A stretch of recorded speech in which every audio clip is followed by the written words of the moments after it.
Alright, hey, what's up, guys? This is Steve with Head Kick Audio. You know, normally I'm doing this thing with my co-host, but Crazy J is sick, so unfortunately it's just going to be me. But I've got the pleasure of having Vince, the Anomaly Cachero, on the line. Vince, how are you doing today, my man?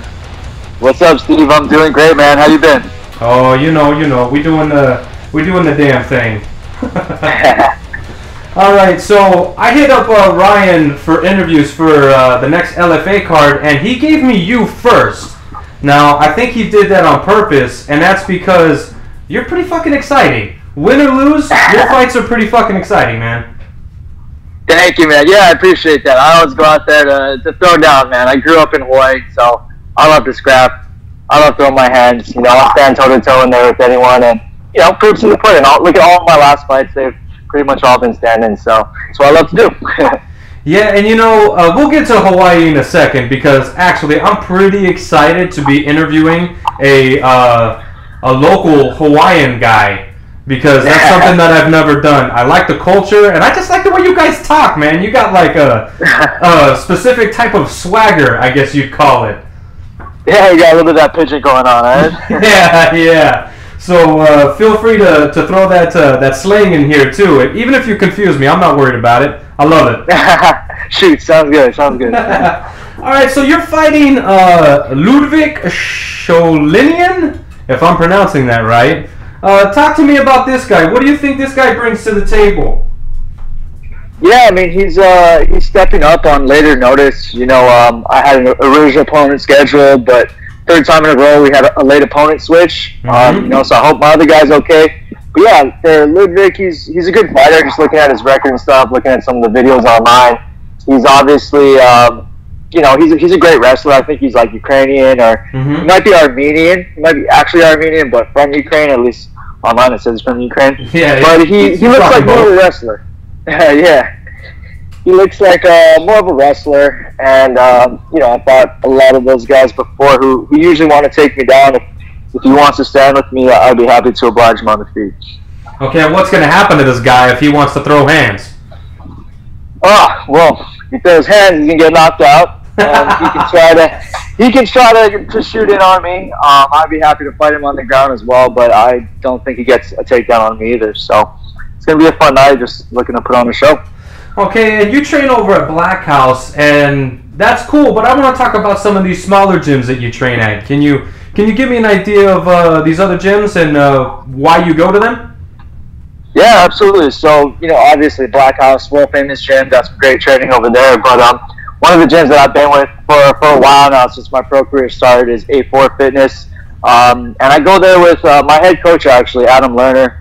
He started off, he's a boxer himself, but he coaches a lot of my striking, and he's the head coach too. You know, he gets in my head, gets me mentally right. He makes sure I'm training what I need to be. He makes sure I'm doing everything that I need to do to be prepared and to come in at 100%. So striking over there at A4, it's next level, man. We get to train and box with ourselves, obviously, but we also go to boxing gyms. I think not a lot of fighters or MMA fighters go and get their strict boxing sparring in, and it's very important to do that because those guys are all killers. They throw a different pace at you. They give you different looks. And so it's really good for me to go do that because when I'm striking, when I'm boxing with guys at like 10 goose, you know, these are some of the best guys in the world, then it makes it a lot easier for me in the cage. So A4 has been a great gym for me. I've also been switching it up and training at CMMA, which is a top school out here in LA, man. They've got some nasty guys, some nasty fighters, a lot of smaller guys like me.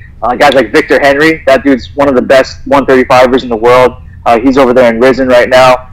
And yeah, man, there's just a bunch of killers over there at Chad George. So they've been helping me out with my wrestling grappling. So it's Black House and my striking at A4. So I love where I'm at right now, fight-wise. Like, I'm in the best shape I've ever been. I'm in the best technical skill level I've ever been. I'm just excited to put on a show on Friday. All right, and so that my listeners kind of have an idea of what we're talking about when we're talking about the smaller guys. How tall are you? I'm 5'6". Okay, so he's about my height, ladies and gentlemen, just in way better shape. Okay, maybe a little bit better shape, hopefully. Well, actually, I don't mean to toot my own horn here, but over the weekend I lost 4 pounds. Hey, that's impressive. Yeah, I gotta lose about 12 in the next few days. So well, see, fun too. make my weight loss progression not seem so impressive now. But hey, I'm trying over here. I'm proud of you. Hey, well, thank you, man. I really do appreciate that. So you were originally scheduled to fight Marvin Garcia. He gets injured, and in comes Sholinian. Now, this is like the third time in a row that this has happened to you. How difficult has it been to make these adjustments, like pretty much on the fly? I mean, it's not difficult, to be honest. Like, I prepare for the best opponent. I prepare to make myself the best I can be. And really, like, it doesn't really switch that much from opponent to opponent. If anything, there's like maybe a stance change, like switching from orthodox to southpaw or something. But it's not a big deal, man. I'm training to fight the best guys in the world. This is the fight game. Guys fall out of fights all the time, especially when you're not in the UFC. Guys tend to fall out even more often. So, you know, it is what it is. Now, that kind of, you know, you say guys fall out of fights, especially when they're not in the UFC. And that kind of, like, I mean, if you look at your record, you got a lot of UFC and Bellator veterans that you've beaten on your record. I mean, you got that Nohelin guy, you fought Casey, you were supposed to fight Miles Johns. I mean, you're fighting some of the best dudes in the world on a regional level. I mean, that's pretty fucking impressive, dude.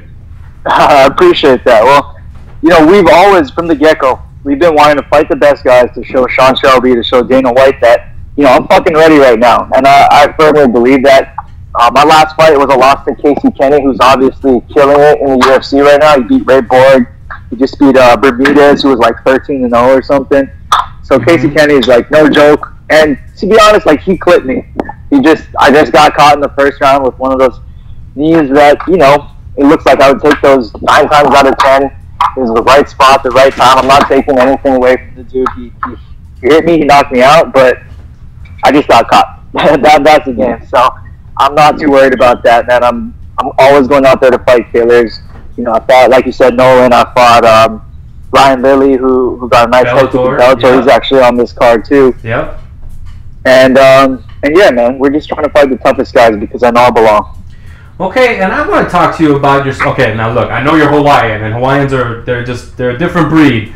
But I also wanted to talk to you about, like, you're coming back from the first loss in your pro career, and you seem like you're in really good spirits. Does this have anything to do with your head coach and his mental preparations getting you ready for this fight? Oh, 100%. First thing, though, before I forget, I just want to address this because I always do it for all the media stuff. In Hawaii, we call people with native Hawaiian blood, we call those guys Hawaiian, so I would never say that I'm Hawaiian because I don't have native Hawaiian blood, but I grew up in Hawaii, so I'm a Hawaii boy, I'm a local boy, and that's just something I do to clear my conscience, really, and show the world that, you know, I am from Hawaii, and out there we don't say that we're Hawaiian if we're not native, but yeah. Oh, okay. That's all out of the way.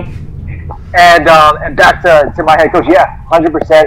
Adam Lerner has helped me get mentally right after that fight, after that loss. You know, it was obviously devastating, but Casey Kenny went on to the UFC the very next week. He beat Ray Borg the next week after he beat me.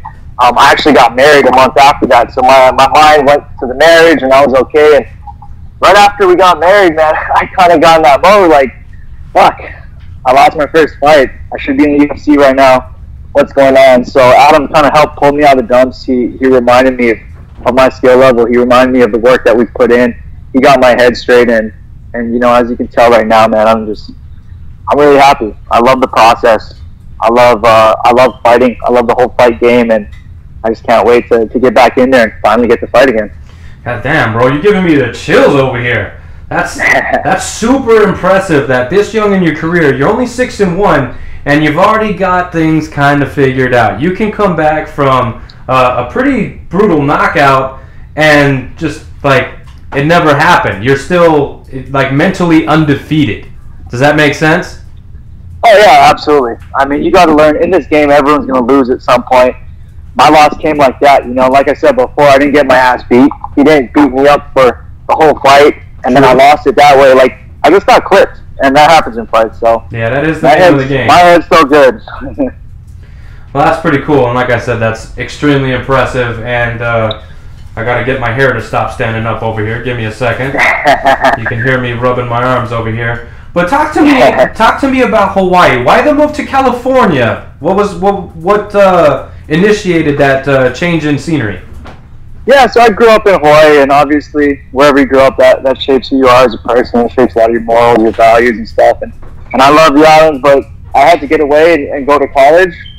And so I left when I was 18. I went to the Bay Area up in NorCal, and I didn't even know I wanted to fight. I didn't even get into fighting until I started training in the Bay. I went to like a AKA Sunnyvale, which is not the main AKA gym, but it's just an offshoot gym, and I just did it because I grew up playing soccer. I was hyper competitive, and I needed some type of sport outlet to work out in, to do something in. And BJ Penn is like the man in Hawaii. So I was like, man, what if I try some of this fighting stuff? Again, no intentions of fighting. But I went to AKA Sunnyvale, started doing my thing, and I loved it.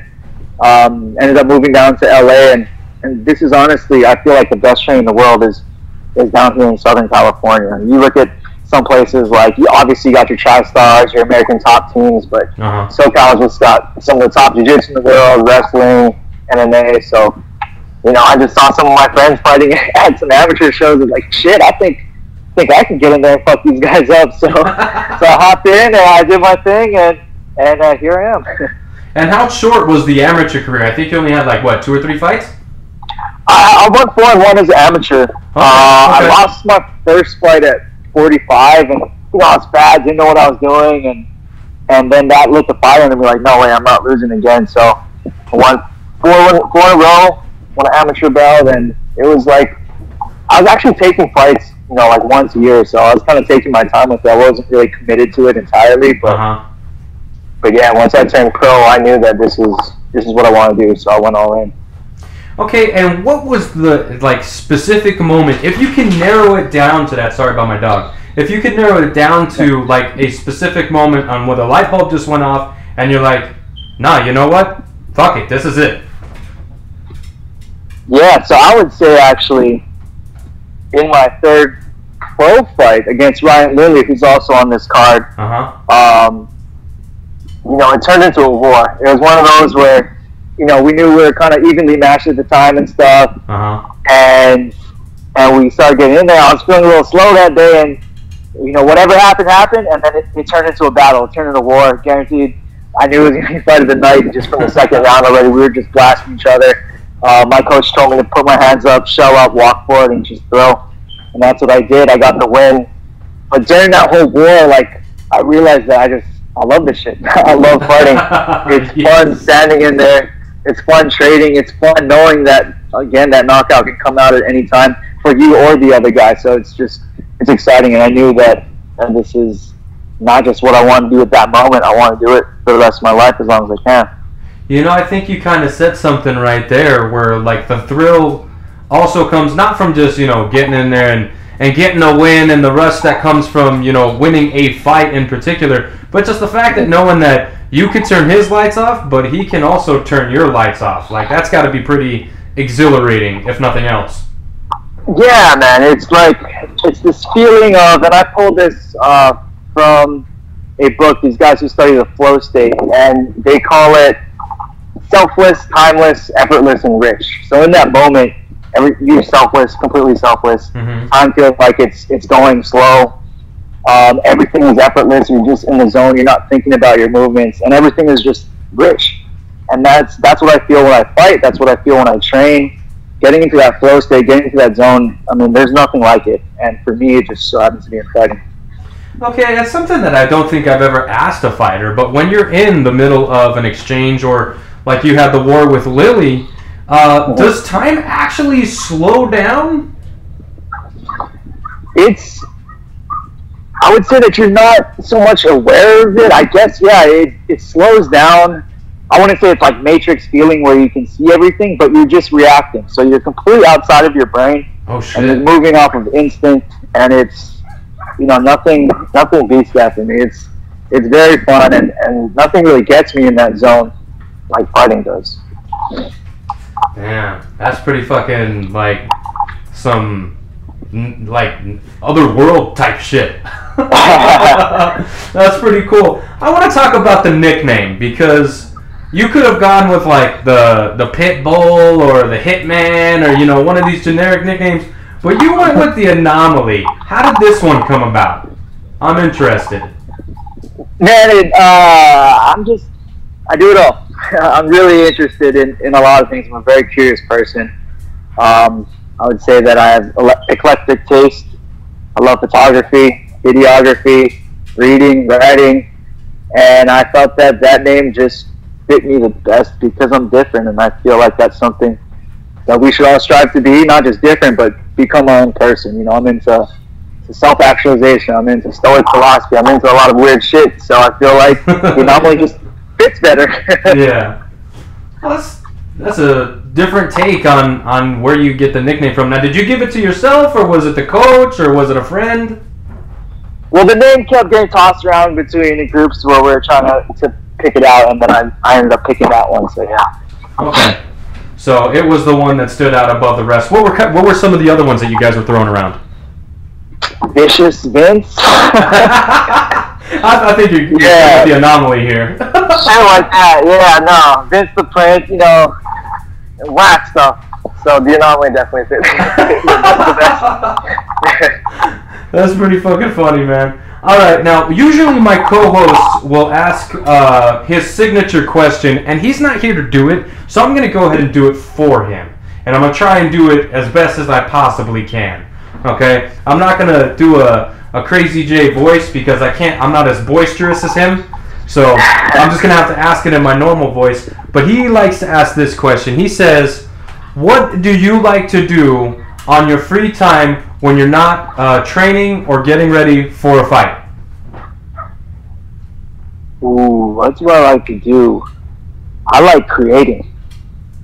Okay. I love creating, so photography, videography. I'm a daydreamer, man, so a lot of stuff I see in my head I like to recreate and create it through my photos and videos.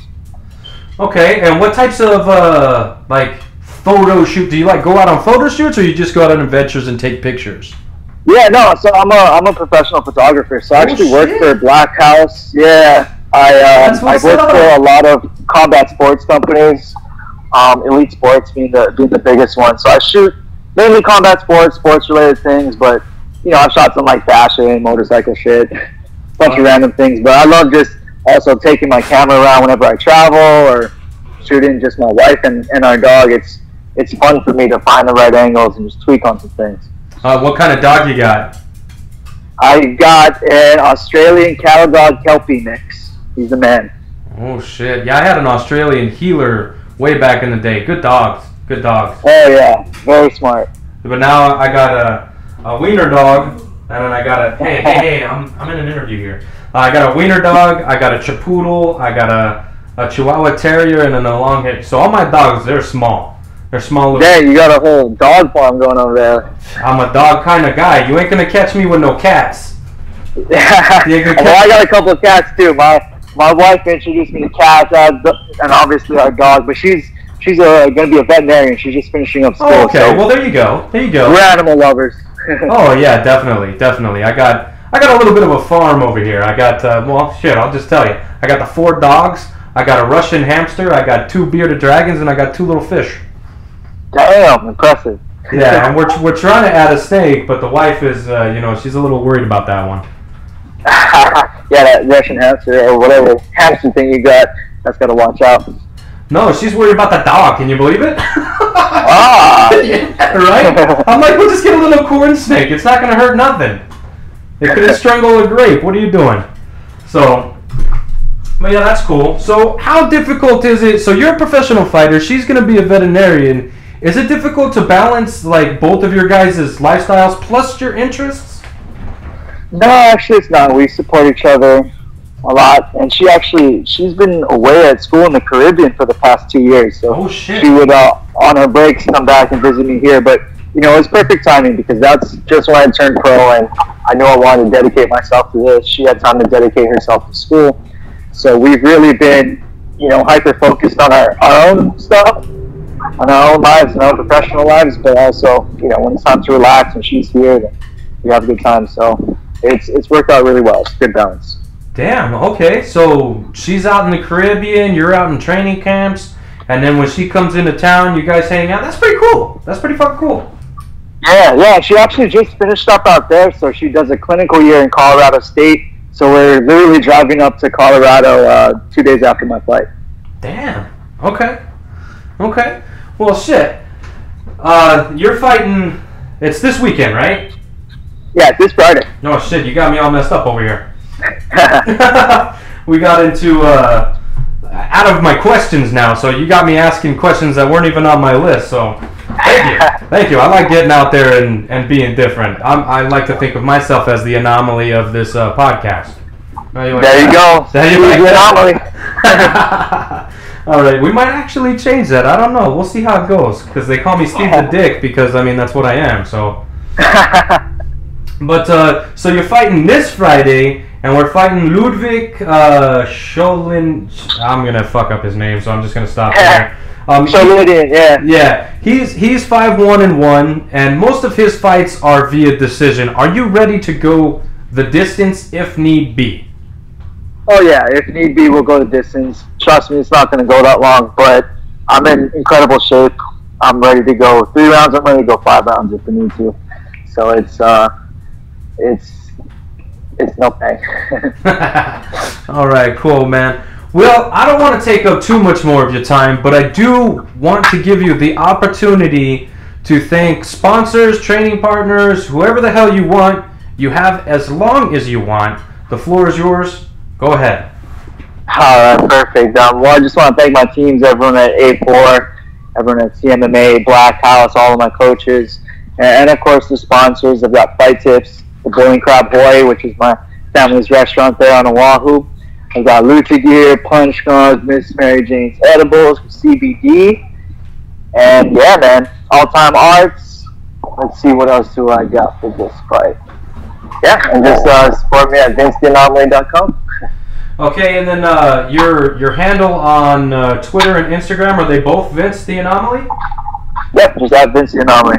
Okay, and that's ANOMALY if you don't know how to spell anomaly, because I had to take a second look at it. I'm not used to looking at that word. Yeah, it's different. A lot of people tend to spell it ANA, so. Yeah, right. And then you had mentioned something real quick. I'm going to sneak another question in there if you don't mind. Oh, of course.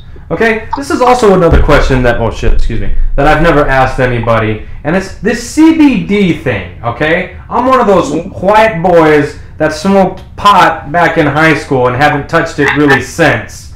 So, what is this CBD, and what are the benefits that you can reap from using this product? So basically, CBD has no THC, so you're not going to actually get high like you would think of weed having that psychoactive effect on you. So it's perfectly legal across all 50 states down here. It's legal for sports, obviously. But what it does is it tends to clear away inflammation. It helps you kind of relax a little bit without really giving you that head type of high feeling. Mm-hmm. For me, it makes my body relax. Helps me go to sleep a little bit easier. Just a really good recovery tool. Okay. And how often do you need to use this sort of thing? Is it just like after an intensive workout, or is it kind of like a daily thing that you like working with your vitamins and whatnot?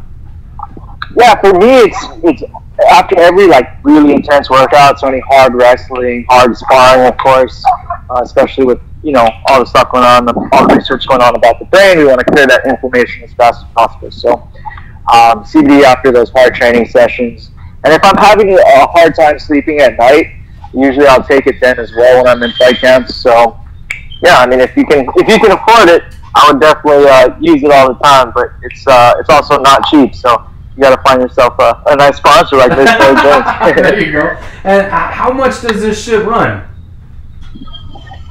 It depends, man. Some places I've seen like 1,000 milligram little oil droppers for like $70. You can get smaller packets and things. Like $50, $75. So it really depends, and like I said too, it depends on how much you're using it. Every person's got to find what dose matches them perfectly. So yeah. Okay, and how effective is this stuff? Oh, it's great. I mean, the best way to do it is obviously take a whole bunch and then see where it is and find that right dosage level to where it's like, okay, my body feels good, everything feels right. But yeah, like I mentioned earlier, it's not psychoactive, so don't expect to get high off it or anything. Okay. All right, cool. See, now I fucking learned something here today. I feel pretty accomplished. I got to interview a badass, an anomaly. I got to, find different questions within the interview, and I got to learn about CBD and a little bit about Hawaii. So that's pretty cool, man. Thank you. This has been a great interview. I hope everybody has enjoyed it as much as I have. I doubt it, but they can try. And good luck with you this Friday against Ludwig. Good luck. Any last words, my friend? No, thank you so much, Steve. I appreciate it. Much more to everyone listening. And tune in Friday, baby. It's going to be a show. Hell yeah. That's LFA 74. Where's it taking place? I don't have my notes in front of me for the card. Yeah, it's in Riverside, and it will be on Access TV if you're in the States. Yeah, so Access TV, that's channel 340 if you have DirecTV, which I do. I think it's 340. And Riverside, California, the arena, I have no idea. I don't either. Well, there you go. I'll drop them in the comments on the video when we post this thing. So again, dude, thank you for the time. This was a blast. Let's do this again, man. And hopefully next time the co-host is feeling good so he can get on some of the action, because, this has been a lot of fun. Yeah, that sounds good to me, Steve. All right, man. Well, you have a good night, good rest of your week, safe making weight, and we'll see you Friday night, my friend. Thank you, my brother. All right, man. You take it easy, all right? Take care.